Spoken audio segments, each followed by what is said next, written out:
Have you ever thought about how a single day can change everything? Well, on a blistering hot summer day back in 1709, two massive empires clashed in a battle that would literally redraw the map of Europe. We're talking about the Battle of Poltava, and, understanding what went down on that day is absolutely key to understanding the next couple hundred years of world history. See, this wasn't just any old battle. Poltava was the big one.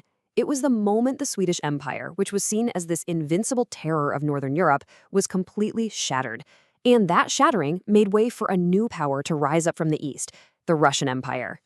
So on one side, you've got the Swedish Empire. I mean, these guys were a European military juggernaut, led by their ridiculously audacious warrior king, Charles XII. And on the other side, the sprawling Tsardom of Russia, a huge, kind of underestimated power that was being forged into a modern state by the relentless Tsar Peter the Great. This was a true clash of titans, for sure. Okay, to really get the shock of what happened at Poltava, you first have to understand just how dominant Sweden was at the time. For the first decade of this thing called the Great Northern War, they seriously looked like they were unstoppable. And a huge reason for that was this guy, Charles XII. He was basically a military prodigy, a king who actually led his troops from the front lines. And he'd been racking up a string of victories that just left the rest of Europe completely stunned. And I mean, Charles's success was just staggering. In the year 1700 alone, he knocks Denmark completely out of the war, and then, at the Battle of Narva, he crushes a Russian army that was 3 times the size of his own. 3 times! He then spent the next 6 years just systematically taking apart the Polish-Lithuanian Commonwealth. By 1707, there was really only one enemy left standing: Russia. So Charles decides to go for the knockout blow, a direct invasion of Russia. But see, Russia had a couple of secret weapons that Charles hadn't really planned for. Its huge, unforgiving territory, and its absolutely brutal weather. Peter the Great was smart. He knew he couldn't beat Charles in a straight-up fight, at least not yet. So he used this brilliant and, frankly, brutal strategy. He just refused to fight. He kept retreating deeper and deeper into Russia, and all the while, he used a scorched earth policy, burning absolutely everything in the Swedish army's path.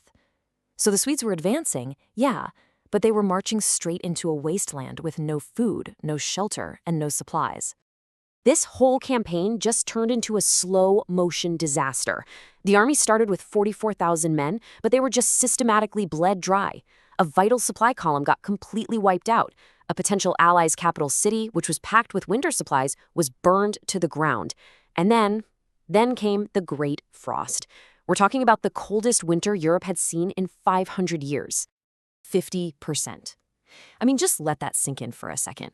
By the spring of 1709, half of the elite Swedish army was gone. And not because of some big battle, but because of starvation and the cold. The supposedly invincible army was on its knees before the real fight had even started. So this all brings us to the battle itself. The Swedish army, what's left of it, is desperate for supplies and is laying siege to the fortress of Poltava in modern-day Ukraine. Peter the Great sees his moment, and he finally turns to fight, trapping the invaders against the fortress walls with his own, much, much larger army. And as if things weren't bad enough for the Swedes, disaster strikes their king. While he's out scouting the Russian lines, Charles gets hit by a stray bullet in the foot. The wound was so bad that on the day of the most important battle of his entire life, this great warrior king couldn't even stand up, let alone lead from the front. He had to hand over operational command. The odds they were facing were, well, they were basically impossible. The Russians outnumbered them almost 3-1. But just look at the artillery numbers. That's what's truly mind-blowing. The Swedes had only 4 cannons. The Russians had 86. Let me say that again. 4 versus 86. This thing was a total mismatch from the get-go. So, how did it all go down? How did Sweden's elite fighting force, even outnumbered, just completely fall apart? Well, it pretty much happened in 4 disastrous steps. First, their big surprise attack gets delayed, and they get bogged down trying to storm these little Russian forts. Then in all the confusion, a full third of the Swedish infantry gets separated from the main army, surrounded, and forced to surrender. Now, this is the really crucial part. When the main Swedish line finally moves forward to attack, They have no idea that a third of their men are already out of the fight.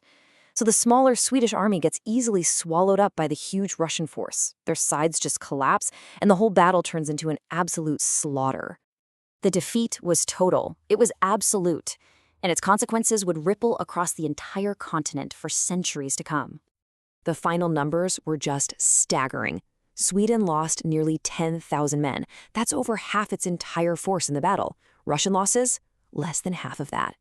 It was just a complete and utter catastrophe for the Swedes.